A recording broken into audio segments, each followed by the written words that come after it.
the end of July. I'm gonna do a wrap up for you guys today, but first I wanted to say happy birthday to my friend Brenna. It's her birthday today, and also it's Harry Potter's birthday. He's 34 today, in case you didn't know.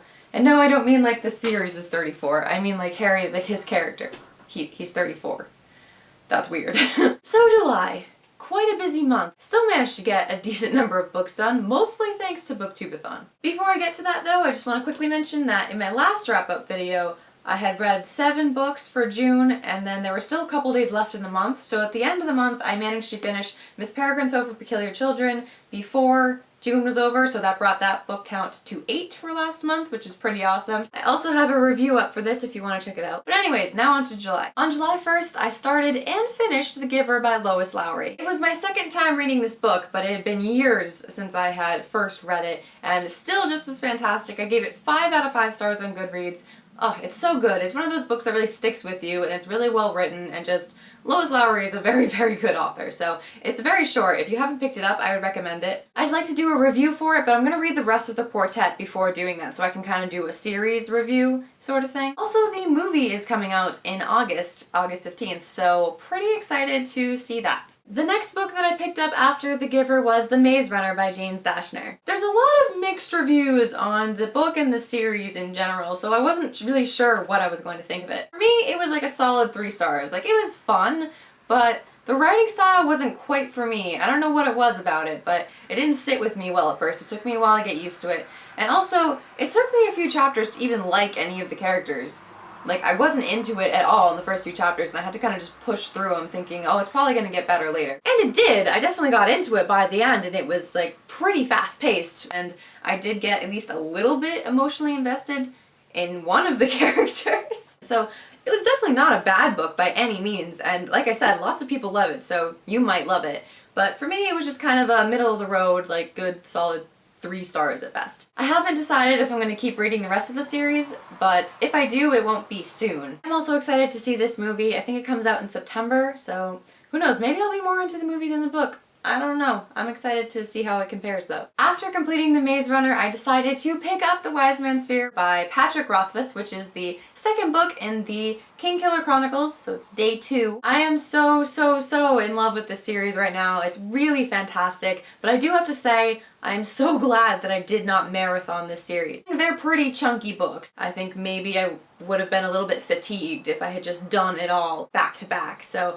definitely glad that I took my time getting to this one and getting through this one. Doing it this way, I was super excited to get back into this world, and I think that made a lot of difference. I got through a big chunk of it, like 800 pages of it, or just under, like 780-ish pages before Booktubeathon, and then I thought, you know what, I'm just gonna find a good stopping place, and then I'm gonna put it down, and then after Booktubeathon I will get back into it and finish it. I read 4.5 other books during Booktubeathon, and then I got back to this and finished it like last weekend. I definitely give this a 5 out of 5 stars, and I can't wait until the next one comes out, whenever that is. Like I said, between starting and finishing The Wise Man's Fear, Booktubeathon happened. That big readathon that was like, what, 2 weeks ago now? If you're curious about what I read, you can go check out my wrap-up where I talk about every book I got through. I also will link my Goodreads account down there if you're curious about what I rated them and a brief summary of what I thought, so those are all my Goodreads. I don't want to go too much into it because I feel like it'd be repetitive. I will say though that I would like to do a review for The Ocean at the End of the Lane really soon. I really love this one. After Booktubeathon finished, I was only halfway through Iona by Alison Goodman,